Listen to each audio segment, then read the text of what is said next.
Stove మీద కడాయి పెట్టి oil వేసి వేడైన తర్వాత ఆవాలు, జీలకర్ర, కరివేపాకు రెమ్మలు, ఒక పచ్చిమిర్చి, 2 ఉల్లిపాయలు కట్ చేసుకున్నవి ఇలా వేసుకొని 2 మినిట్స్ కలిపిన తర్వాత 1 స్పూన్ అల్లం వెల్లుల్లి పేస్ట్ వేసి కొంచెం వేగనిద్దాం.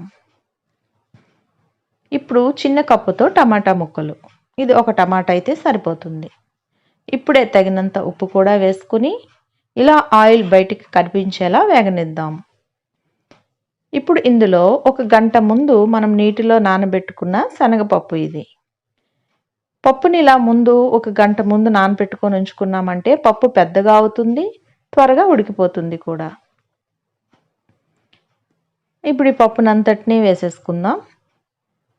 పప్పు కొలత ఎలాగా అంటే మనకి కూర ఎక్కువ కావాలనుకోండి కొంచెం పెద్ద గ్లాస్తో వేసుకోవచ్చు, లేదు కొంచెమే కావాలంటే ఒక చిన్న టీ గ్లాస్తో వేసుకున్నా సరిపోతుంది.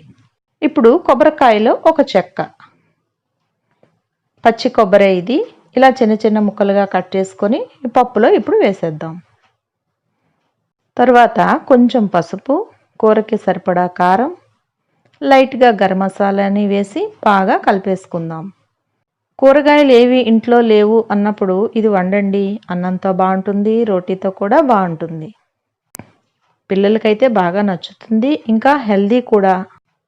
సరే, కారం కొద్దిగా వేగి అంటే పచ్చివాసన పోయినంత వరకు కొంచెం వేగిన తర్వాత ఇప్పుడు ఇందులో పప్పు మునిగినన్ని నీరు పోసుకుని మూత పెట్టి మీడియం ఫ్లేమ్లో ఒక 15 మినిట్స్ అలా ఉంచామంటే కూర బాగా ఉడికి ఇలా దగ్గరగా అవుతుంది.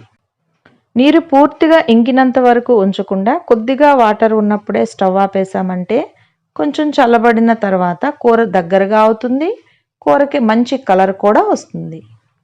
ఇది మన పాతకాలపు ట్రెడిషనల్ కూరే, రుచి అయితే చాలా బాగుంటుంది. చేసి చూడండి. మీలో ఎంతమందికి ఈ కర్రీ అనేది తెలుసో తప్పకుండా కామెంట్స్లో రాయండి.